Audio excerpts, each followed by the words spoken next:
ओम श्री साईनाथाय नमः। ओम श्री साईनाथाय नमः। ओम श्री साईनाथाय नमः। सभी साईं भक्तों को नमस्कार। साथियों, कथा प्रारंभ करते हैं।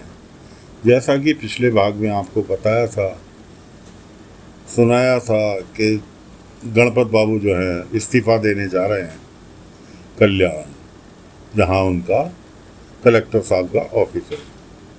इधर दूसरा आपको सुनाया था कि जी कोई डाकू है जिसने एक गांव के पूरे पूरे गांव वालों को बंधक बना लिया और सभी सामान लूट लिया।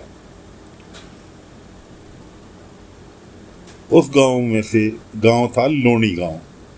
लोणी गांव दोस्तों पड़ता है कल्याण के नज़दीक, होगा कोई 10-15 किलोमीटर के आसपास। उन गांव वालों में से जिन्हें बंधक बनाया था, उनमें से एक बंदा बचकर भाग निकला। उसने आके थाने में खबर दी। थाने में खबर दी कि ऐसे ऐसे कालू डाकू ने पूरे गांव को बंधक बना लिया, मैं किसी तरह से बचकर बाहर निकल आया, भागे आया, तो आपको सूचना दे रहा हूँ। थाना इंचार्ज जो थे भोसले बाबू ने तुरंत कार्यवाही के लिए कमर कस ली। और गणपत बहुत अच्छे अच्छे काम कर रहे थे, इसलिए कलेक्टर साहब ने भी रिकमेंड किया कि गणपत तुम तुरंत इनके साथ जाओ। भोसले साहब ने, थाना इंचार्ज ने जो टीम बनाकर भेजी, उसका मुखिया गणपत को बनाकर भेज दिया, डाकू को पकड़ ले। अब डाकू को पकड़ने कौन जाए? डाकू ने अपनी माँ की आत्मा की शांति के लिए जंगल में ही हवन करने का, पूजा पाठ करने का, यदि एक तरफ तो उसने गांव वालों को बंधक बना रखा है, दूसरी ओर पूजा पाठ का इंतजाम किया। अब जरूरत पड़ी पंडित की।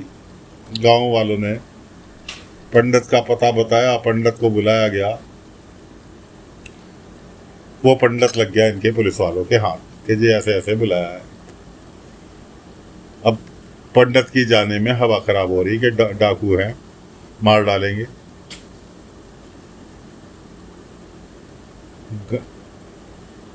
गणपत जो थे पुलिस की टीम के मुखिया, उन्होंने कहा मैं पंडित के वेश में डाकू के पास जाऊंगा और जाके मैं हवन शुरू कर दूंगा, और तुम लोग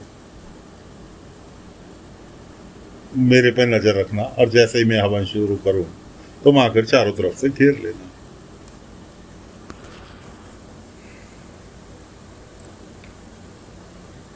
ये लोग तो अपनी अकलमंदी दिखा रहे थे पुलिस वाले, लेकिन डाकू इनसे 2 कदम आगे थे। उन्होंने इनकी पूरी टीम को देख लिया और कुछ जहरीला धुआं उड़ाकर उन्हें सब पुलिस वालों को बेहोश कर दिया। गणपत क्योंकि पंडित का वेश भर के आगे का उनके पास को जा रहे थे, पहुंच रहे थे, इसलिए गणपत बच गए, होश में रहे, जो कि डाकुओं की गिरफ्त में आ गए। डाकुओं की गिरफ्त में आने के बाद डाकू इन पर प्रेशर डालने लगे कि पूजा पाठ चालू करो, देवी माँ का हवन करो, पहले देवी माता का पाठ करो, उसके बाद देवी माँ का हवन करो। इसके लिए डाकू की माँ की आत्मा की शांति के लिए। अब गणपत बड़े परेशान कि उन्हें तो कुछ भी नहीं आता पूजा पाठ, केवल गायत्री मंत्र के अलावा या 1-2 गाने। गणपत बाबू ने याद किया बाबा को कि साईं रक्षा करो। इतने में ही एक डाकू साथी ने आकर सूचना दी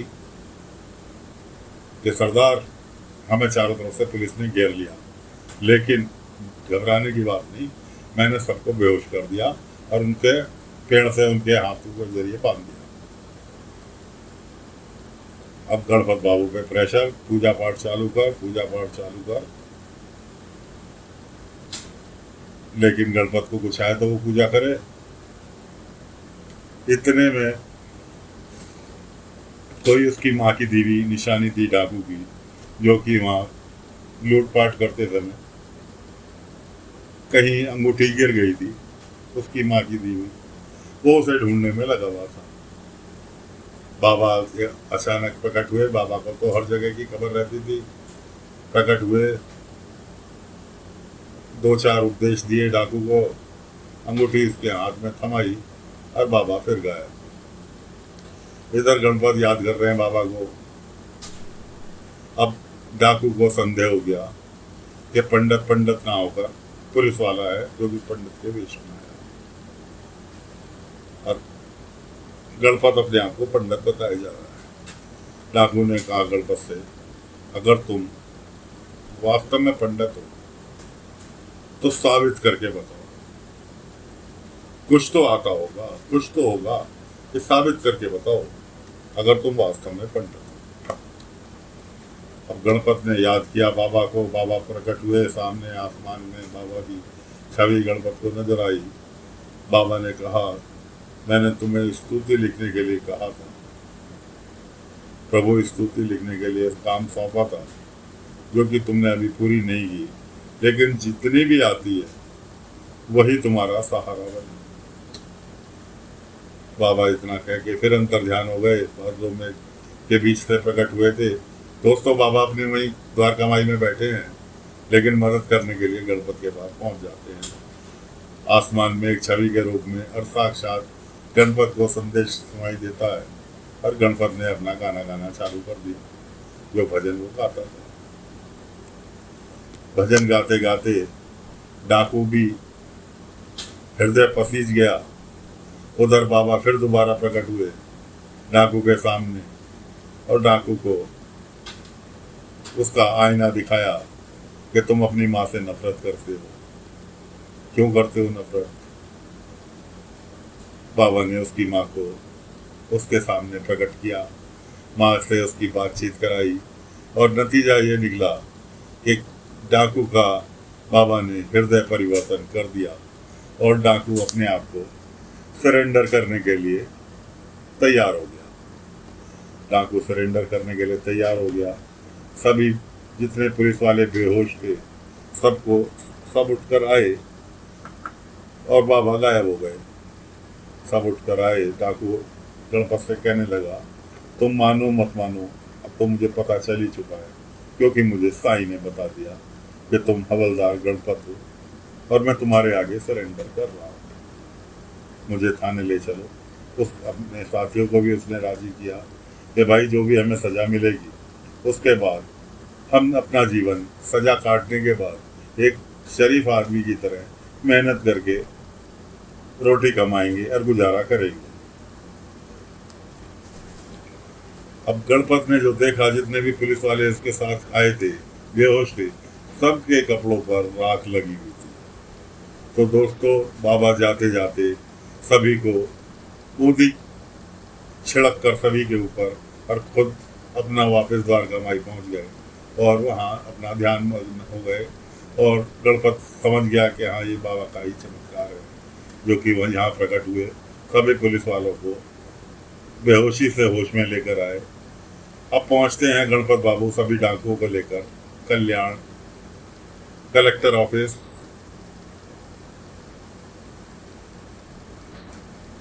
पूरी वाहवाही के साथ गणपत का स्वागत हुआ। साथ ही साथ कलेक्टर साहब ने कहा, अब गणपत, तुम्हारे काम को देखते हुए हम तुमसे बहुत खुश हैं। जो प्रमोशन तुम्हें इम्तिहान देने के बाद मिलना था, वो प्रमोशन अब तुम्हें इम्तिहान देने की जरूरत नहीं है। आज से तुम हवलदार की जगह सब इंस्पेक्टर गणपत राव कहलाओगे। तुम्हारा प्रमोशन तुम्हारे काम को देखते हुए तुम्हारी पदोन्नति कर दी गई। गणपत कहने लगा, नहीं साहब, मुझे प्रमोशन नहीं चाहिए, ये प्रमोशन मैं नहीं ले सकता। मैं तो ये आपको चिट्ठी देने आया था, आपने मुझे काम से लगा दिया और मैं काम से लग गया, लेकिन मुझे प्रमोशन नहीं चाहिए, मुझे आज़ादी चाहिए। ये लीजिए मेरी चिट्ठी, मेरा इस्तीफा। कलेक्टर साहब ने चिट्ठी ली, इस्तीफा लिया। कहने लगे, भाई हम नहीं चाहते कि तुम छोड़कर जाओ, लेकिन फिर भी अगर तुम यही चाहते हो तो हमारा आशीर्वाद तुम्हारे साथ है। कभी भी किसी तरह की आवश्यकता हो, बेहिचक हमें सूचना देना, तुम्हारी सहायता करने के लिए हम हमेशा तैयार रहेंगे। इस तरह से गणपत अपना इस्तीफा देके नौकरी छोड़कर वापस शिरडी आ गए। शिरडी आके रात को सोए। उनके पिता उनके सपने में आए कि तूने मेरी नाक कटा दी, गवैया बन गया, नौकरी छोड़ गया, मेरी आत्मा को कभी शांति नहीं मिलेगी। क्योंकि गणपत के पिता संगीत के खिलाफ थे। गणपत के दादा वो महान संगीतकार थे। वो गणपत को, दादा जो थे, गणपत को संगीतकार बनाना चाहते थे। गणपत की रुचि संगीत में थी, लेकिन गणपत के पिता नहीं चाहते थे कि गणपत संगीतकार बने। अब आदमी के मन में जिस तरह के विचार चलते होते हैं, सपने उसी तरह के आते हैं। अगर आप यूँ सोचेंगे कि कोई आपको मारने आ रहा है, कोई आपको भयभीत कर रहा है, सपने भी उसी तरह के भययुक्त आएंगे। अगर आप अच्छे विचार रखेंगे, सोते समय अच्छी अच्छी बातें सोचेंगे, तो आपको 100% आपको अच्छे ही सपने आएंगे। तो गणपत बाबू अपनी पत्नी के साथ पहुंचे बाबा के पास, द्वारका में। बाबा भिक्षाटन के लिए निकले हुए थे। तात्या उन्हें भिक्षा देने के लिए आया। बाबा ने तात्या से पूछा, आज भाईजामा क्यों नहीं आई भिक्षा देने, और तुम्हारी पत्नी रंभा कहाँ है? तात्या कहने लगा, साईं, रंभा तो मारुति मंदिर के बराबर में हमारा एक मकान पड़ा है, उसकी साफ सफाई कर रही है। मैं चाहता हूँ आपसे मिलने। इतने लोग दूर दूर गांव से आते हैं, उनको रात को रुकने में परेशानी पड़ती है। मैं इतना तो कर ही सकता हूँ, मकान खाली पड़ा है, उनके लिए सुविधा हो जाए, रुकने की सुविधा हो जाए। बाबा ने कहा, नहीं, अभी कुछ दिन रुको, अभी तो तुम्हें अपना ये मकान साफ सफाई करा लो, किसी को किराए पर देना है। क्या साईं, किसे देना है? सबरी रखो तात्या, सबरी रखो, समय आने पर सब पता चल जाएगा किसे देना है। अब बाबा लौट कर पहुंचते हैं वापस द्वारका माई। देखते हैं गणपत और गणपत की पत्नी दोनों उनका इंतजार कर रहे हैं। बाबा ने कहा, गणपत, बंधन मुक्त हो गए, लेकिन तुम्हारे चेहरे पर उदासी झलक रही है। गणपत ने कहा, साईं, मेरे पिता मेरे सपने में आए थे, ऐसे ऐसे उनकी आत्मा को शांति नहीं मिली, वो भटक रहे हैं। बाबा ने कहा, अच्छा। उसके बाद, और ये मैं उनकी अस्थियां विसर्जन करने के लिए मुझे प्रयागराज जाना था, जो वो भी मैं नहीं जा पाया। अस्थियां में साथ लिए घूम रहा हूँ, क्योंकि मेरे पास इतने पैसे ही नहीं जो कि मैं प्रयागराज जाकर उनकी अस्थि विसर्जन कर सकूं। बाबा ने कहा, जरूरी है प्रयागराज जाना? गणपत कहने लगे, नहीं साईं, बाबा, शास्त्रों में तो यही लिखा है कि यहाँ गंगा में विसर्जन की जानी चाहिए। बाबा ने उदाहरण दिया। सामने एक पत्थर था, उस पर सिंदूर लगा हुआ था, वहाँ धूप बत्ती जल रही थी। बाबा ने कहा, वो क्या है? कि वो कोई भगवान जी की मूर्त है जिसके आगे धूप बत्ती जल रही है। धूप बराबर में दूसरा पत्थर लगा हुआ था, वो खाली पत्थर पड़ा था। बाबा ने कहा, वो क्या है? कि वो पत्थर है। बाबा ने कहा, उस पत्थर में भी भगवान है, उस पत्थर में भी भगवान है, तुम में भी भगवान है, फिर अस्थि विसर्जन करने प्रयागराज जाने की कहाँ जरूरत है? अस्थि यहाँ भी विसर्जित हो सकती है। गणपत कहने लगे, साईं, मार्गदर्शन करो। तो हाँ, विसर्जन करनी है। बाबा ने कहा, अच्छा रुको। जिस पत्थर पर बाबा बैठे थे,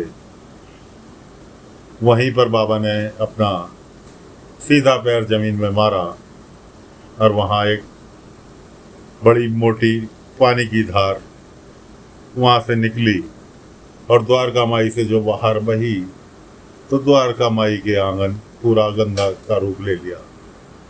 सिर्फ वहाँ गंगा ही गंगा दिखाई दे रही थी। बाबा ने कहा, गणपत, अस्थियां विसर्जन करो। दोनों पति पत्नी ने मिलकर अपने ससुर की, गणपत ने अपने पिता की, और उसकी पत्नी के ससुर हुए, उन्होंने दोनों पति पत्नी ने मिलकर अस्थियां विसर्जन करी और वापस बाबा के पास आके बैठ गए। अस्थियां विसर्जन करने के बाद उनके पिता उस पानी की तह पर दिखाई दिए, छवि दिखाई दी, और बहुत प्रसन्न दिखाई दिए। कहने लगे, आज तूने मेरी आत्मा को मुक्ति दे दी। और गणपत ने कहा, रात जो सपने में आप आए थे, उसने कहा ये तुम्हारा भ्रम था, मैं कभी तुम्हारे सपने में नहीं आया, जैसा आप सोचोगे वैसे ही सपने दिखाई देंगे। तो दोस्तों, गणपत की अस्थियां विसर्जन हो गई, गणपत आ गए अपने पूर्ण संगीतकार रूप में। उधर जिस मंडली के साथ गणपत ने पहली बार भजन गाया था, वो मंडली गणपत को ढूंढती हुई शिरडी पहुंच गई। शिरडी पहुंच गई और पता पूछ रहे हैं किसी गांव वाले से, ये गणपत हवलदार कहाँ मिलेंगे, गणपत हवलदार कहाँ मिलेंगे। उसने कहा, जी मैं तो शिरडी में नया हूँ, मुझे तो पता नहीं, लेकिन देखो इस सामने सीधे जाओगे, वहाँ द्वारका माई है, वहाँ जाकर साईं है, उनसे आप पूछेंगे कि गणपत हवलदार कहाँ मिलेंगे, तो कहीं भी होंगे वो आपको पता जरूर बता देंगे। तो मंडली चल दी दोस्तों द्वारका माई की ओर, द्वारका माई की ओर मंडली चल दी गणपत बाबू को ढूंढने के लिए। और हम कथा को यहीं विराम दे रहे हैं। आगे क्या हुआ, कैसे हुआ, क्यों हुआ, कब हुआ, बाबा ने क्या किया, कैसे कहा, किसने भजन गाया, ये सब आपको अगले अंक में सुनाएंगे। तब तक के लिए आज्ञा दीजिए। ओम साई राम, ओम साई राम, ओम साई राम।